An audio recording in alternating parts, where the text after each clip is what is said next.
The night deepened around her small home as she stood in the dim living room, listening to the quiet creaks of the old floorboards and the faint hum of the heater that struggled against the winter cold, and for a moment she felt as if time itself had paused in the space he had left behind, a space still warm with the echo of betrayal that wrapped around her like a heavy blanket, yet she did not collapse beneath it. Instead, she moved carefully through the house as if searching for something she had known was waiting for her someplace she had not dared to face.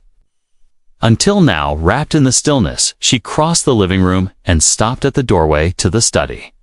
where half-packed boxes sat like silent witnesses to a truth she had begun to sense long before Christmas arrived, and long before he walked away into the snow, leaving a trail of unspoken questions behind him. She stepped into the study and knelt beside a stack of books that he had once claimed were gifts from coworkers. But she had always noticed the faint scent of another person's perfume clinging to their pages, a floral scent he could never explain. And as she pulled them into her lap, she felt the weight of memories pressing against her chest, not memories of love but memories of doubt, nights when he returned later than promised, mornings when he avoided her eyes, conversations that stretched thin like old thread ready to snap at the slightest pull. And in those fragile moments she had learned to watch more closely, to listen more carefully, to piece together the fragments of truth that he never imagined she would uncover. In the bottom of the last box, she found the small velvet pouch she had been searching for, the one he once dismissed as a holiday freebie from a work event. A pouch, he said, held nothing important, yet when she had touched it weeks ago, she felt a shape inside that troubled her, and now, as she held it in her hands, the room seemed to grow colder, as if the walls themselves understood that what lay inside was the key to everything that had gone wrong between them and everything he had tried so desperately to hide. She loosened the drawstring and tipped the pouch, and out slipped a gold chain with a single charm engraved with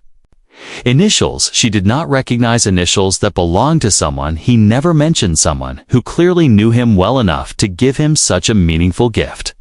someone whose existence was now becoming impossible to ignore. She rose to her feet, holding the chain tightly as memories flickered through her mind like broken film frames, moments when he stepped onto the porch to answer late-night calls, moments when he deleted messages before she entered the room, moments when he claimed he needed space to breathe, as if their home was suffocating him, and each moment whispered the same haunting possibility that he had built an entire hidden world just a few streets away, a world she had never been invited to see yet, had always felt lurking just beyond the edges of their life together. And now, on this cold Christmas night, she was finally ready to step into the truth he had tried to bury beneath excuses and charm and half-promises. Outside the window, the neighborhood glowed with warm lights casting long golden reflections across the snow, and she watched as the same neighbors who had applauded her earlier continued to linger near their porches, wrapped in scarves and curiosity, their breaths rising like small clouds against the winter air. They believed she was free now, free from a man who had abandoned her on the most sacred night of the year, free to rebuild her life without his shadow resting on her shoulders. Yet none of them knew that she was not simply mourning the end of their love. She was uncovering a hidden story, a story far larger than one man walking out of a marriage, and far darker than anyone in the quiet neighborhood had dared to imagine. She slipped the chain into her pocket and stepped outside into the cold, feeling the sting of the wind against her cheeks as she walked past the neighbors who offered her sympathetic nods and encouraging smiles. She returned, though only faintly, for she carried a growing certainty that their sympathy would soon twist into something else once they learned the truth, something sharper, something heavier, something that would shift their understanding of the man they believed they knew and the woman they thought was simply broken by his departure. She walked down the street toward the edge of the neighborhood where the tall trees cast long shadows across the road, and where she had once noticed his car parked late at night, windows dark, engine silent, as if he were waiting for someone. As she reached the place where the road curved, she felt her heart tighten, for she recognized the faint outline of tracks in the snow tracks from his car that had not yet been covered by fresh snowfall, confirming that he had driven this way after leaving the house, confirming that the path she suspected he took was real, confirming that he had gone not to escape her, but to reach someone else, someone who had been pulling him away piece by piece. And as she followed the tracks, she felt a strange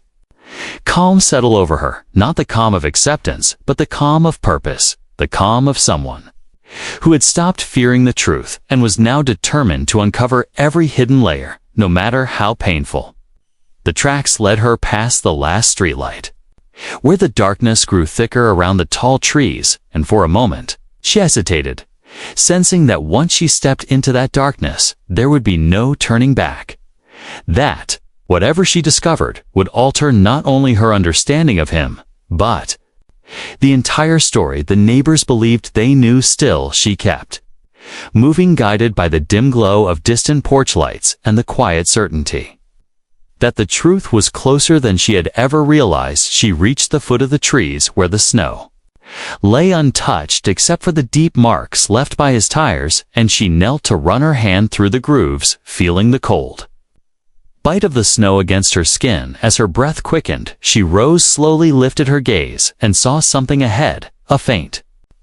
glimmer through the trees, a light that flickered, then steadied, as if someone had just opened a door, and her heart pounded against her ribs as she stepped forward, knowing that whoever had opened that door was connected to the initials on the gold chain and to the secrets he had guarded so fiercely. And as she moved toward the light, the sound of a distant voice drifted through the quiet night, carrying a tone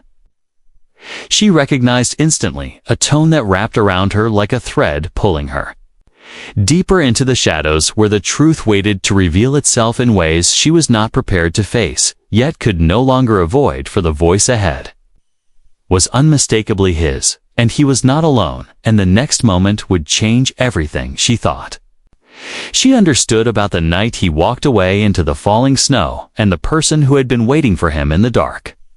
beyond the trees where she now stood, trembling on the edge of a revelation that would unravel their entire world in an instant. As the door ahead slowly began to open wider, and a second silhouette appeared beside him, the door widened, and she stepped closer, keeping to the shadows as the silhouettes inside shifted, and the soft glow of a lamp revealed the outline of a woman standing beside him, a woman whose posture spoke of familiarity and comfort, as if she had welcomed him many times before, and the sight sent a tremor through her chest, yet she forced herself to stay hidden, watching every small movement, every shared glance, every quiet breath between them as the cold night pressed around her like a tightening grip. Inside the small cabin, the woman reached for his coat, and he allowed her to take it from his shoulders, the gesture so natural it made her heart sink, though not from surprise, for she had already suspected there was someone else instead. It sank because the woman looked nothing like the person she expected. The woman was older, with tired eyes and a guarded expression, as if she carried a heavy burden of her own, and the strange tension between them hinted at something far deeper than romance, something older and tangled in ways she could not yet understand. And as she leaned closer, trying to catch their words, she realized they were speaking in urgent whispers, not affectionate tones, which made the mystery coil tighter around her. The woman stepped away from him and opened a drawer, pulling out a folder thick with documents and photographs, spreading them across the small table as he ran a hand over his face with the weary frustration of someone trapped by a truth he could not escape. And she watched as he pointed to one of the photographs, his voice low and strained, as if he were confessing to something far heavier than betrayal, and the woman responded with a nod that carried both fear and resignation, leaving her with a sinking realization that the story she thought she understood was far more dangerous than an affair. She pressed herself against the cold bark of a tree, feeling the weight of every second as he leaned closer to the table, whispering words she could barely make out, though she caught fragments that made her blood run cold. Words about threats and debts and a name she had never heard before. A name the woman repeated with visible dread, a name that seemed to hold power enough to keep them both in the shadows of fear and secrecy. And now she understood that his Christmas departure was not simply abandonment, but escape from something closing in on him, something he thought he could shield her from by walking away. Yet now she stood mere feet from the truth he had tried so desperately to keep hidden. As she inched closer, a branch snapped beneath her boot, sending a sharp crack through the quiet air, and the two inside froze their heads, snapping toward the door with wide, alarmed eyes, and she held her breath, desperately willing herself to become